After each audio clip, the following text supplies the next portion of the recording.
Hello my dear student, welcome back to the channel. आज हम exercise 9.1 के question number 11 पर डिस्कस करेंगे। क्वेश्चन नंबर 11 है, a TV tower stand vertically on the bank of a canal from a point on the other bank directly opposite the tower. The angle of elevation of the top of the tower is 60 degree from a another point 20 meter away from the point on the line joining this point to the foot of the tower. The angle of elevation of the top of the tower is 30 degree. Find the height of the tower and the width of the canal. ये हमें given है। देखो question ये कह रहा है कि इस क्वेश्चन में डायग्राम भी है हमारे पास। ये कह रहा है कि यहाँ पे देखो एक टावर है, ए बी एक टावर है, ठीक है, और ये कनाल है यानी कि नहर है, नदी है। नदी के एक किनारे पर टावर लगा हुआ है, ठीक है, और दूसरे किनारे पर दूसरे किनारे पर जो एंगल ऑफ एलिवेशन है ना वो 60 डिग्री है। अब इस दूसरे किनारे से 20 मीटर अवे, 20 यहाँ से यानी कि डी सी की वैल्यू 20 मीटर है।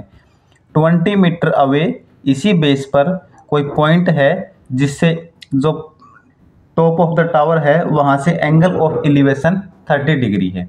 ये डायग्राम हमें गिवन है। इसमें हमें फाइंड आउट क्या करना है, the height of the tower यानी कि ए बी की वैल्यू और द विड्थ ऑफ द कनाल, जो कनाल है बी सी उसकी वैल्यू फाइंड आउट करनी है। तो जो फाइंड आउट करना होता है उसे लेट कर लेते हैं। तो लिखेंगे let the height of the tower, let the height of the tower equals to small h and let the width of canal equals to x। ठीक है, ये जो कनाल है BC इसको हम x लेट कर लेते हैं और AB को स्मॉल h मान लेते हैं। ठीक है, उसके बाद सोल्व करेंगे, दो ट्राइंगल लेंगे, एक तो है ABC, सेकंड है ABD। इन दोनों को 1 बाय 1 सोल्व करेंगे। तो पहले सोल्व करते हैं ABC से। तो यहाँ लिखेंगे इन ट्राइंगल ABC, इसमें थीटा की वैल्यू क्या है भाई, ABC में 60 डिग्री। जो ट्राइंगल ABC है वहाँ पे थीटा की वैल्यू है 60 डिग्री। ठीक है, अब यहाँ पे देखो हमारे पास परपेंडिकुलर है H, बेस X है, ठीक है। तो जिसमें परपेंडिकुलर, जिस ट्रायंगल में परपेंडिकुलर और बेस का रिलेशन बनाते हैं तो उसमें कौन सा फॉर्मूला होता है ट्रिग्नोमेट्री का, टेन थीटा। तो यहाँ लिखेंगे टेन थीटा की वैल्यू है 60 डिग्री इक्वल्स टू टेन 60 होता है परपेंडिकुलर अपॉन बेस। परपेंडिकुलर है AB और बेस है BC। अब यहाँ पे टेन 60 की वैल्यू क्या होती है, टेन 60 की वैल्यू होती है √3। यहाँ लिखेंगे √3 इक्वल्स टू AB की वैल्यू हमारे पास क्या है, स्मॉल h, और BC की वैल्यू है x। यहाँ पे लिखेंगे 1, क्रॉस मल्टीप्लाई करेंगे तो ये आएगी h की वैल्यू स्मॉल h को 1 से करेंगे small h equals to √3x। ये हो गई इक्वेशन फर्स्ट। अब हमने ट्राइंगल ABC को तो सोल्व कर लिया, अब सेकंड ट्राइंगल को सोल्व करेंगे। सेकंड ट्राइंगल है ABD। तो यहाँ लिखेंगे इन ट्राइंगल ABD, यहाँ पे थीटा की वैल्यू है 30 डिग्री। ठीक है, अब यहाँ पे डिस्टेंस देखो, यहाँ पे BD की वैल्यू क्या है, x + 20 लिखेंगे। ठीक है, C और D जो है, C से D तक की वैल्यू 20 है, तो BD की वैल्यू क्या हो जाएगी 20 + x। यहाँ लिख लो, यहाँ लिखेंगे DC इक्वल्स टू 20 मीटर और यहाँ से जो BC है उसकी वैल्यू है x, पता लग जाएगा यहाँ से। ठीक है, अब यहाँ देख लो इन ट्राइंगल ABD थीटा की वैल्यू है 30 डिग्री। यहाँ भी परपेंडिकुलर और बेस की बात हो रही है तो वही टेन थीटा लगेगा। टेन थीटा, थीटा की वैल्यू है 30 डिग्री इक्वल्स टू परपेंडिकुलर यानी कि AB अपॉन बेस, बेस है BD। यहाँ लिख लेंगे tan 30 की वैल्यू आएगी 1/√3, 1/√3। ए बी को ए बी लिखेंगे। अब बी डी कंप्लीट को वैल्यू गिवन नहीं तो ऐसे लिख लो इसको D C plus C B.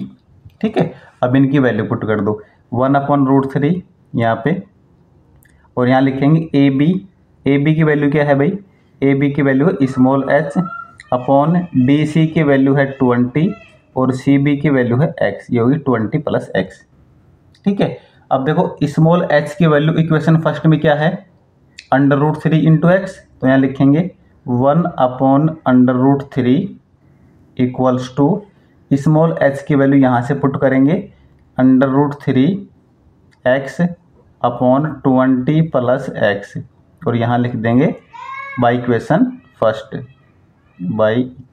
First से हमने वैल्यू पुट की है। ठीक है, उसके बाद क्रॉस मल्टीप्लाई करेंगे 20 + x को 1 से करेंगे तो ये आएगा 20 + x इक्वल्स टू √3 x, किससे करेंगे √3 से करेंगे, तो यहाँ पे तो आएगा भाई 20 + x, और यहाँ पे बचेगा √3 को √3 से करेंगे तो 3 और x।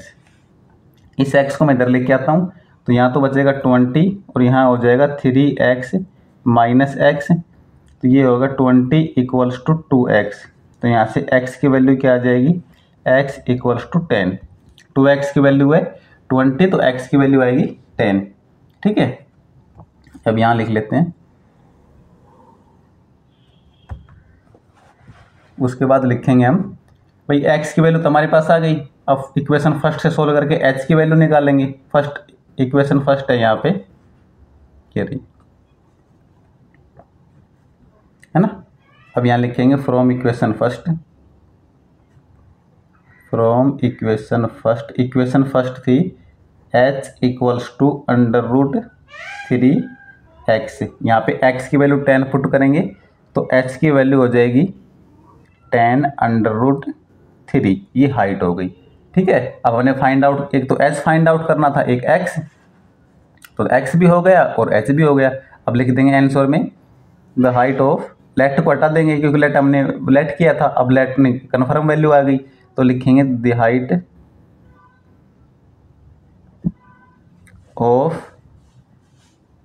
हाइट ऑफ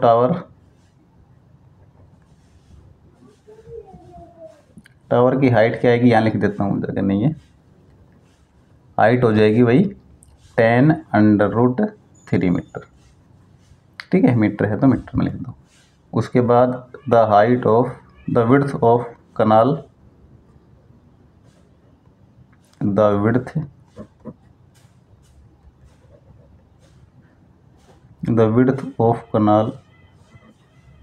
ये है 10 मीटर। ठीक है, इस टाइप से आज हमने क्वेश्चन नंबर 11 को सोल्व किया। वीडियो आपको अच्छी लगती है तो अपने दोस्तों के साथ शेयर करो, चैनल को सब्सक्राइब करो। Thank you.